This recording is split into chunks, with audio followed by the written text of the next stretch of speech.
kiriya kintu ahantu cyaturutse nahoze mbibwira sister mu kanya. Jewe uriya mutipe nyine yajyaga dusura mu rugo arambagiza uyu nta kibazo, ariko ukabona aramfeka bya hatari kandi jewe ndi musaza w'uyu nguyu. Hagarara neza n'abantu bakubone witwishe ukabona nkabona aransuzugura, namusuhuza kuko ni umubosi nyine, nkabona ntago anyitayeho. Ariko nyine hari undi mukobwa bakundanaga dukunda kuganira cyane. yatendekaga uyu yarabatendekaga. ari akamubeshya ngo aramukunda, n'uyu akamubeshya ngo aramukunda, noneho nyuma nyine biza kugaragara ko ari guteta uyu bari hafi no kubana bari kwipanga. ubu yaramuretse. Noneho uwo musista sinzi ukuntu twabiganire, nanjye nibutse ukuntu asuzugura n'iki, twanahura nkabona nta nubwo ari gushaka kumenya. Ansaba ibintu arambwira ati ko hari ukuntu bimeze gutya na gutya, uriya mutipe nguhaye amafaranga nta kintu wankorera ukamfasha ko nzi ko wenda akunda kuza iwanyu, wenda ukamwigiraho inshuti, cyangwa se ukazacunga sister wawe ko hari agashati yaba yaramukuyeho ko akundi batizanya nk'imyenda abantu bakundana. Tugiye kuba twakundana nta kintu yazanye, none ubu yanciye ntabwo tukibonana ngo tubashe kuganira. Nta mwenda wambonera wiwe njyewe uzawumpe nk'ibihumbi 400 nkubaka uzabinkorereho. Ndavuga ati ibyo nta kibazo. Sinzi ukuntu rero naje kwibwira sister ariko ndashaka ko tuzajyana gusura ya mutipe ndamwigisha, nimba mbona atanafata neza. Sister ntato yagufata neza, ahubwo ntacyo tuzajyana. Umunsi umwe rero tujyana, tugeze igihe cyari cyanjaye ndagikora, nagiye muri douche shaka boxa ye warafuze n'imwe ntabwo nari nzi ko ariko bizagenda kuriya. Arayisigana arangije amutunga agenda gushyiramo hariya mu rutoki.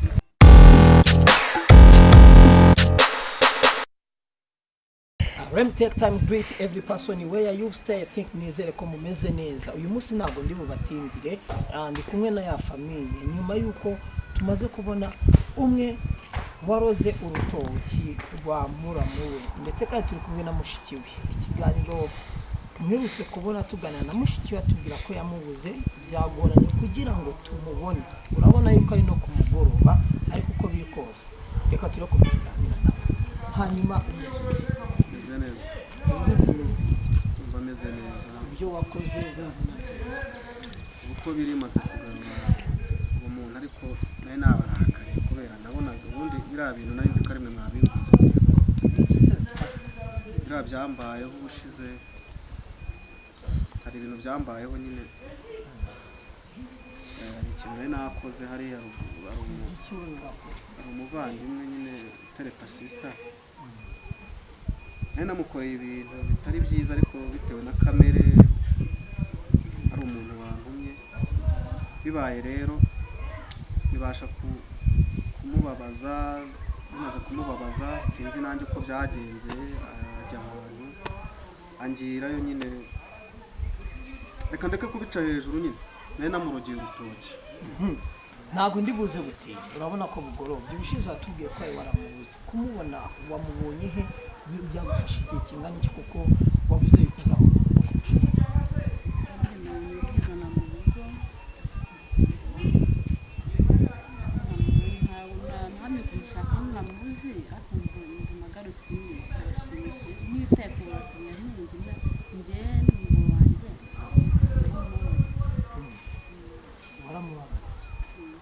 ntabwo se uriya yari yamubabarira.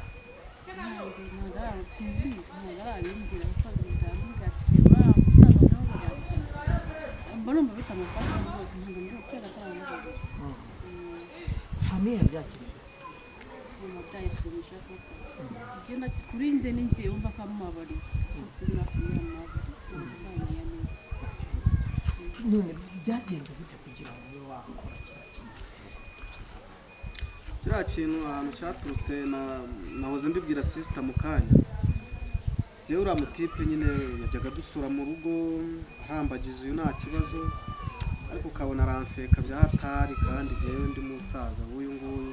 Hagarara neza n'abantu bakubone witwishe ukabona nkabona aransuzugura, namusuhuza kuko ni umubosi nyine, nkabona ntago anyitayeho. Ariko nyine hari undi mukobwa bakundanaga dukunda kuganira cyane. yatendekaga uyu yarabatendekaga. ari akamubeshya ngo aramukunda, n'uyu akamubeshya ngo aramukunda, noneho nyuma nyine biza kugaragara ko ari guteta uyu bari hafi no kubana bari kwipanga. ubu yaramuretse. Noneho uwo musista sinzi ukuntu twabiganire nanjye nibutse ukuntu asuzugura n'iki twanahura nkabona nta nubwo ari gushaka kumenya. Ansaba ibintu arambwira ati ko hari ukuntu bimeze gutya na gutya uriya mutipe uhaye amafaranga nta kintu wankorera ukamfasha ko nzi ko wenda akunda kuza iwanyu wenda ukamwigiraho inshuti cyangwa se ukazacunga sister wawe ko hari agashati yaba yaramukuyeho kwa kundi batizanya nk'imyenda abantu bakundana tugiye kuba twakundana nta kintu yazanye none yanciye ntabwo tukibonana ngo tubashe kuganira nta mwenda wambonera wiwe ngewe uzawume nk'ibihumbi 400 nk'akantu uzabinkorereho ndavuga ati ibyo nta kibazo. Sinzi ukuntu rero naje kwibwira sister ariko ndashaka ko tuzajyana gusura ya mutipe ndamwigisha nimba mbona atanafata neza sister ntato yagufata neza ahubwo ntacyo tuzajyana umunsi umwe rero tujyana tugeze igihe cyari cyanjaye ndagikora nagiye muri douche shaka boxe ye warafuze tamine ntabwo nari nzi ko ariko bizagenda kuriya arayisigana arangije amutunga agenda gushyiramo hariya mu rutoki nibwo nagiye kuba mu rutoki rugenze kuri ariko gihe nabikoraga ameze nyine nk'undi kuko nishakiraga amafaranga nari nifite n'ubukene n'iki ako urumva ukuntu abantu babaye babi yatwaye na box rero ntabwo nari nzi ko bizagenda kuriya ahubwo naje gutungurwa gusa nasanze hari abantu b'abahanga baba barenze ukwemera ngiye gusa wenda ibyo nakoze ntabwo nabikoze mbizi ariko ibyambayeho ngiye nagaruye amaso ndi kubona abanyamakuru ndi kubona sisita ndi hejuru ndi kubona uwo muramu wanjye ndi hejuru mbona nigaraguye mbona ahantu hose nanduye bari kumbwira ngo bari bampinduye inzoka ibintu birancanga ndavuga ati se ibyo bintu bibaho. Ubwo rero navuyeho burya ndiruka ukwiruka kwanjye sinigeze ngaruka mu rugo sister aramiga cyane gusa n'imiryango y'ibi nubwo sister nazimusabye kuko ibintu yankoreye ni byiza ntabwo nari guhama ameze kuriya nabaye inzoka ngo mbe nkivuga ko naba ndi umuntu ibyo yankoreye ni byiza narabishimye ariko nanone hari ahantu mpita ngaye imiryango gusa ntabwo nari nzi ko afite na miliyoni zingana kuriya ngo yishyuye ibihumbi 500 rya mbere ejo bundi numva ngo yishyuye miliyoni 2 numva ni ibintu bintunguye kandi njya mbura n'ibihumbi 10 mani none nigeze kumubwira ngo ntize senkani njye kurotera perime yanjye mani arayanyira amafaranga afite ntabwo nabikora n'ibyo yankoreye ni byiza ariko aho ngaho hatumye nibaza ku miryango cyane burya umuntu akwima amafaranga yakugira akamaro akaguha amafaranga yo gukoresha wenda yo kugutabara mu bibazo bitabyara inyungu ibyo bintu byarantunguye gusa namusabye imbabazi mbabarire ibintu yankoreye ni byiza maze iminsi mu gasozi bizi uri ahantu hatari iwanyu utanajya mu bantu ndi kwitinya ndi kwati ndasohoka wenda baranyica ariko ndashakishwa nasabye imbabazi mbabariye n'ubu nkimusaba imbabazi ababyeyi bari bandakariye nabo kubagarura byangoye ariko no baragenda babyiyumvisha ikintu nshigaje ni ukujya kureba umuramu wanjye niba kinakundana simbizi nimba aramwanze kubera ajya simbizi nawe nkamusaba imbabazi kuko ntabwo byambitse hose nari nanabizi. Urabyumva gute kuba afite n'igitekerezo cyo kuba yasaba imbabazi umuramu we ese muracyavugana ubushize wambwiye yuko atakikuvugisha cyane ubu bimeze bite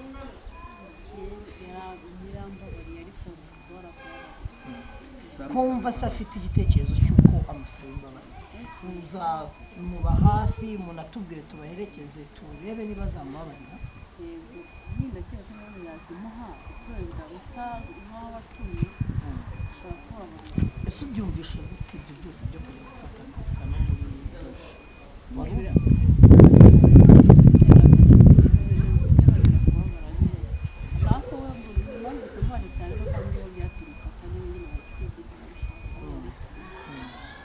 uwo mukobwa se wundi wumva yateretaga wari umuzi umubwira yamumenya kuko ntabwo ari uwa kure cyane kandi n'impamvu uvuga wenda ko uriya mutipe azambabarira nawe arabizi kandi uwo musista yigeze kumubwira jewe yigeze kumuhamagara mbere yuko dukora ibyo ngibyo aramuhamagara amubwira ngo warampemukiye ariko nawe nzaguhemukira ariko nanjye kubera gahari nari ndiho nyine k'ibyo bintu yankoreye ibyo byatumye nanjye mbasha gukora ibyo bintu n'amafaranga abizi n'ubushomeri n'iki kuba bumeze ndabikoze ariko arabizi ko azambabara kuko arabizi ibyo yari yaramukoreye amubeshya mu rukundo, aramubwira ati ibyo unkoreye nanjye nzabikwishyura, nzakubabaza kurushaho. ubwo nanjye biriya nabikoze ntabwo nzi ko byagenda kuriya, nikanga byagenze kuriya, nikanga nafatiwemo kuriya, byarantunguye kuko nagaruye ubwenge mbona abantu. Ndashimira mushiki wanjye, ndavuga nari mvuze ko nanjye byarantunguye mbona byagenze kuriya, ariko ndashimira mushiki wanjye kuba nagarutse mu rugo. Ni ibintu by'agaciro cyane gakomeye, ngomba kumushimira, kandi nishimye cyane ko wambabariye mushiki wanjye, rwose wakoze kumbabarira. Imbabazi wampaye sinzazipfusha ubusa, kandi ibintu nka biriya sinzabisubira, kandi ababyeyi bambere hafi babwire ko nanjye aho byaturutse atari jye, dukomeze tubane nk'uko twabanaga, twunge ubumwe nk'umuryango. Wakoze, ndagushimiye. Imana nizampa ubushobozi, nanjye nzashaka icyo nzagukorera cyiza kigasimbura icyo wankoreye. Wakoze, ndagushimiye cyane. Uratwemera yuko muzaduhamagara najya gusaba ibibazo runaka? Urateganya ko byaboneka cyangwa muzatubwira kuri telefone? Tuzabahamagara kuri telefone kuko sinavuga ejo, ushobora kuvuga ejo nk'umubyeyi nanjye nk'ubu binashoboka namuhamagara, ariko ushobora kumuhamagara ugasanga agiye muri business kuko uriya ni umukire, aba yirirwa yiruka muri business. Birazasaba ko tumuteguza, tukavuga ko tumushaka, wenda iyo kanamubwira ko amushaka, ariko wenda bikaza kumutungura ahageze. Ako niko kanama mubanze muvugisha kuri telefone, mwumve nawe ukuntu abyiyumva, sibyo byiza? Ubwo rero tunkaza nkamusaba imbabazi, nkamubwira nuko byagenze, nzanamwibutsa uwo munsi umukobwa amubwira ngo nzakubabaza birenze. Nimwibutsa ndakeka azambabarira, nanjye sijya, kandi nawe ni umuntu. Imana ibibafashe, Imana ibidufashemo kabisa. Kandi mwarakoze kuko mu gitondo yambwiraga ko ari mwe mwamugiriye inama, mukamubwira ko ibyo bibaho, mukamwihanganisha, mukamubwira ko aho kugira ngo mbure ahubwo bamba hafi bakampamagara bakanganiza, simveho ngo nzimire, kuko njye numvaga nazimira ari ibishoboka, numvaga mfite igisebo. Reka ngushimire cyane, we tubana mu buzima bwa buri munsi, umugongo buradufashe, ntabwo byari byoroshye kuba twabona uyu musore, ndetse kandi twifuzaga kuba twamenya uko byifashe nyuma y'ibyabaye byose, ariko urumva ko isaha igeze ku ndunduro, niko nabyita. Ni MC Seti ndi kumwe na Olivier kuri kamera. Imana ibamere umugisha itagabanyije. Reka menye ngo ubutaha nibajya no gusaba imbabazi tuzaba turi kumwe nabo, dusubire mu biganiro bikurikira.